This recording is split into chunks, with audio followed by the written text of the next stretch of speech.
일단 시장 오늘 조금 많이 빠져내려갔다가 지금은 약간 올라온 상태로 마무리가 되어 가고 있는 것 같습니다. 코스피가 0.25% 정도 이렇게 올라오면서 진행이 되고 있고요.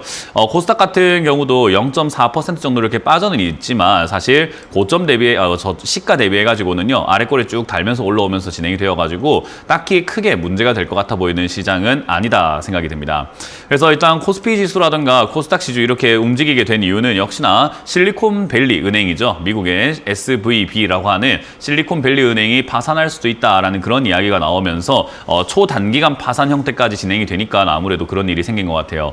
근데 이제 그렇게 되었을 때 아무래도 돈을 날려먹을 수도 있지 않을까. 예금자들 어떻게 되는 거지? 야, 그 예금자들이 실리콘밸리라고 한다면 그 산업 단지에 IT 기업들이 엄청나게 많은 그 산업 단지에 있는 은행인데 돈을 맡겨놨던 게 우리가 뭐 미국 같은 경우는 예금자 보호법이 25만 불이라고 합니다. 그 말은 거의 우리나라 환율로 한다면 약 한 3억 이상 정도가 될 것 같은데요. 어쨌든 그 정도까지 보호해준다고 하더라도 거기는 더 큰 돈들이 움직이고 있다는 거죠. 그래서 자칫 잘못하면 크게 날려먹을 수 있다는 거고 암호화폐 거래소도 7천억 정도를 거기다가 예금을 맡겨놨다라고 하죠. 그래서 그것도 못 받을 수 있는데 이거 어떻게 해야 되는 거지? 큰일 났다라고 하는 과정 속에서 시가가 살짝 올라왔지만 밑으로 쭉 밀려 내려가면서 아침에 0.56% 정도 이렇게 밑으로 내려왔었죠. 1%대까지 밑으로 내려갔습니다. 근데 저렇게 내려가고 난 다음에 왜 다시 올라왔느냐?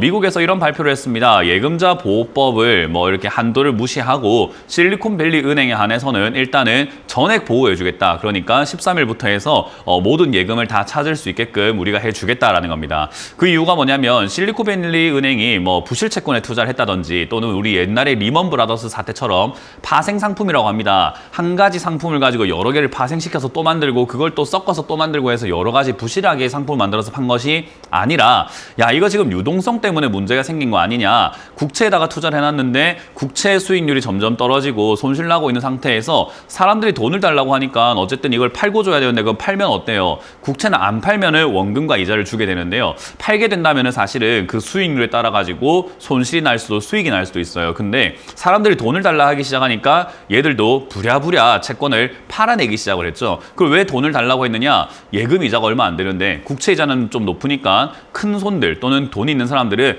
야 너한테 예금 맡길 바에 내가 국채 그냥 살란다 라는 느낌으로 돈을 달라고 한 거죠.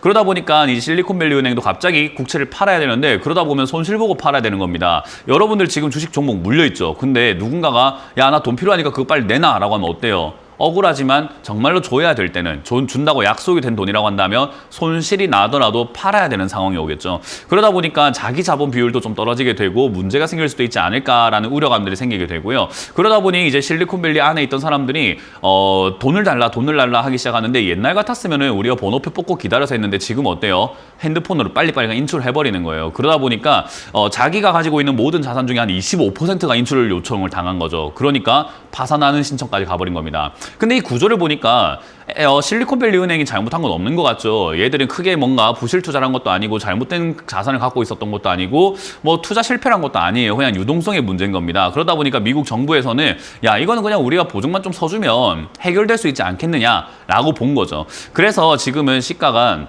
약간 떠서 출발했다가 밑으로 쭉 내려왔지만 다시 올라가면서 안도의 한숨을 내쉬고 있고요. 오히려 여기서 이제 사람들은 또 금리 인상을 멈추고 인하로 하지 않을까. 미국 어쨌든 저런 은행이 지금 문제가 생겼던 것은 유동성에 문제가 생긴 것은 금리를 자꾸 올리니까 단기 국채 금리가 자꾸 올라가니 그런 거 아니냐라는 인식이 또 쌓여가고 있습니다. 하지만 이 뉴스에 이 실리콘밸리 은행의 뉴스에 가려져 가지고 나온 것은 미국의 또 고용이 31만 명이 증가했다고 하죠. 예상치는 25만 명인데 그거보다는 훨씬 더 많이 증가했다라고 합니다. 그래서 실업자도 증가를 하고 있고 감원도 되고 있지만 고용이 자꾸 늘어나고 있다는 점, 그리고 내일과 모레는 CPI 지수와 PPI 지수가 발표가 되는데요. 거기서 물가가 어떻게 되는지에 따라 가지고 또 FOMC에서 금리 인상 조절이 될 것 같습니다. 저는 금리를 그냥 올릴 거라고 생각을 해요. 왜냐하면 미국에서 계속 이야기를 하고 있죠. 옐럿 재무장관도 야 미국 지금 튼튼해 걱정하지 마 아주 안전해라고 하고 있고요. 그리고 당국자들도 미국 경제는 괜찮은 것 같습니다. 이 파급 효과 없을 겁니다라고 하고 있는 거예요. 그러니까 SVB 이 은행이 지금 별로 문제가 생기지 않을 거다라고 이야기를 하는 거죠. 근데 사람들은 어떻죠? 이 문제를 봐봐. 그러니까 금리 인하해야 되는 거 아니야? 라는 또 기대감을 갖고 있습니다. 아마 기대와는 반대로 금리를 그냥 예정대로 올리지 않을까라고 생각이 들고요.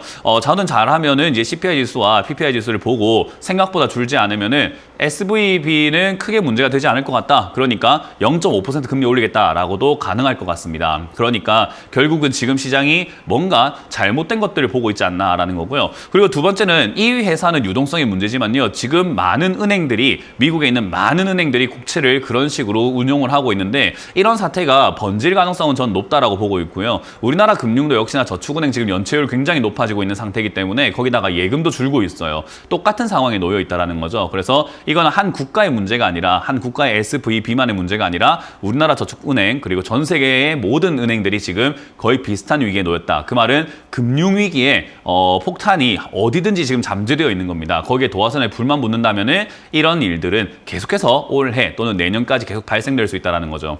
그러면 이런 것들이 연쇄적으로 톡톡 터져 나갔을 때는 결국 증시는 크게 알아갈 수 있다는 겁니다. 그래서 제가 여러분들께 말씀드린 게 저는 2024년 저는 내년까지도 하락장이 시작이 될 거다. 그러니까 지금 이 지수는요. 거품이 빠진 것뿐인 거지 하락장이 아니었다라고 제가 누누이 말씀을 드렸죠. 어떤 분들은 이 하락을요. 리먼 브라더스랑 비교하시는 분들이 있는데 그때는 진짜로 그 리먼 브라더스라고 하는 그런 금융이 하나가 박살나서 위기가 생긴 거고 요거는 위기 없이 그냥 거품이 빠진 겁니다. 그러니 지금부터 발생될 위기가 앞으로 반영이 되겠죠. 그러니 저는 지금 당장은요. 지금 미국에서도 이야기한 것처럼 아유 괜찮아요. 재무 건전해요 라고 하는 것처럼 그리고 지금 사태도 괜찮다고 하잖아요. 그러니까 금리도 인하할 겁니다라고 많은 전문가들이 여러분들께 긍정적으로 이야기하는 것처럼 증시가 지금은 약간의 단기적인 상승이 한번 나올 거라고 보고 있습니다. 올해는 기대감의 한 해가 될 거라고 보시면 돼요. 그리고 올 한 중순쯤부터 가을쯤 넘어갈 때쯤 저는 하락장으로 변질된다라고 생각을 합니다. 그 하락장으로 변질되는 이유는 역시 금융 리스크가 될 것 같고요. 그래서 지금 단계에서 어떻게 보면은 요 잠시 올라오고 있는 요 내용은요. 저는 지금 시그니처 은행도 파산으로 연쇄로 지금 이제 두 번째로 바로 파산 넘어가기 시작했는데 그런 부분들이 결국은 반영이 되면서 주가는 역시 2200대 언저리까지는 밀리지 않을까. 결국 이 자리 박스권으로 만들어진다면 이 박스권 하단부에서 매수하는 것이 가장 좋을 것이고요. 만약 생각보다 리스크가 크다면 더 깊게 빠질 수 있는데 어쨌든 깊게 빠진다고 하더라도 단기 기대감 그리고 상승은 나올 거라고 봅니다. 위쪽으로 올라올 거란 말이죠. 그래서 그냥 여기서 올라가 버리게 된다면은 사실 올라갈 수 있는 범위가 2,900, 3,000포인트 언저리밖에 안 될 텐데 그 정도 올라가게 되면 28% 올라가지만요. 밑으로 2,000까지 떨어졌다 올라가게 되면은 52%가 올라갑니다. 어느 장세가 더 수익을 내기가 좋을까요? 저는 후자라고 생각을 하는 거죠. 그래서 내려갔을 때가 오히려 기회가 생기기 때문에 현금 들고 계시는 분들은 잘 참으시는 게 좋을 것 같고요. 그리고 2차전지 관련주는 지금 이제 떨어지고 있는 기업도 굉장히 많지만 끝난 건 아니에요. 그래서 저는 역시나 이런 테마들을 관심 종목에 넣어놓고 기회가 왔을 때 종목을 사는 게 중요한 거지 종목을 아무 때나 사는 게 중요한 게 아닙니다. 그래서 주식은 종목을 사는 게 아니라 타이밍을 사는 거다라고 이야기를 하잖아요. 그래서 여러분들이 그 점만 잘 기억하신다면 지금 장세 저는 그렇게 어렵게 생각이 들지는 않습니다. 자, 어찌됐든 이런 내용들 오늘 나온 내용들은요. 단기적으로 눈앞에 어떤 큰 충격을 주는 것이 아니라 장기적으로 큰 충격이 될 수 있기 때문에 그 점을 참고하시고 오늘 당장은 떨 필요는 없지만 미래를 위해서 대비해야 되는 신호긴 하다라는 것만 기억을 하시면 좋을 것 같습니다.